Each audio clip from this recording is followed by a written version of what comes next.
Do you teach your children to say thank you? I had an interesting conversation on one of the WhatsApp groups that I'm part of, and there was a parent who said that she does not force her children to say thank you because as a child she was forced to do that, and it never came from real gratitude. It was just such a pressure always, and a child should not have to be worried all the time that what they do or don't do is gonna affect how their parent uh, feel towards them, like their love is conditional, or that it will affect their whole mood for the day, like the parent is dependent on them doing things right in order to feel good about themselves. So it really took me back memory lane because I, as a young mother, was so frustrated and exhausted all the time because I used to do so much for my kids and I didn't feel like I was appreciated, and I didn't want to force them to say thank you, but it was a misunderstanding on my part for what it takes for someone to be grateful. And it's so crucial. Sometimes parents who are dedicated, who are devoted to do the best for their children, don't even realize how important it is to take care of themselves as well, to do the best for themselves, and to know that this is actually also part of being a good parent. This is actually helping their children more than they know.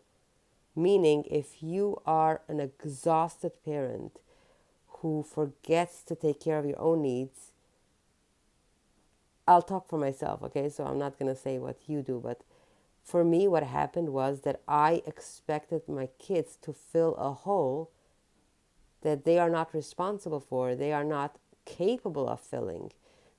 They cannot give me the gratitude that I have to give myself. Meaning, once I took care of myself, I appreciated myself for being a good mother and treated myself accordingly. What happened was that everything else became more in balance.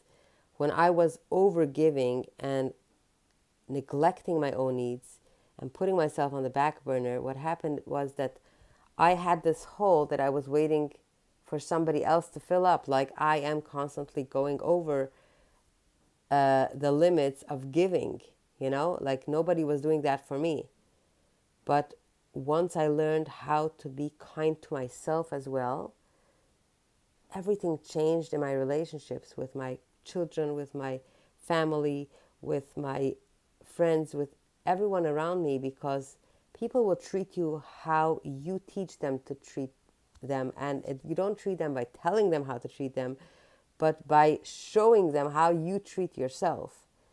And it's easier said than done because I would have not been here if I didn't have the support. It's really hard to get out of a cycle if you were, as a kid, conditioned to be a people pleaser and to really constantly be worried about other people's emotions as if it's your responsibility, and thinking that being a good hearted person means that you have to ignore your own needs and always say yes when somebody is in need, as if you are responsible for everybody else but yourself. You are not a bad person by saying no and refusing to do something good for somebody else when you need that time to take care of yourself first. We are so much better as a human being by giving from a cup that is full, not from an empty cup. When our cup is empty, it builds resentment, it builds exhaustion, frustration, and at the end of the day, it backfires.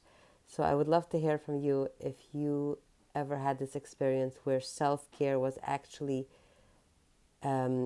helping you be a better human being and doing more good for the people you love in your life than when you did those extra tasks and going overboard with dedication. Thank you for listening.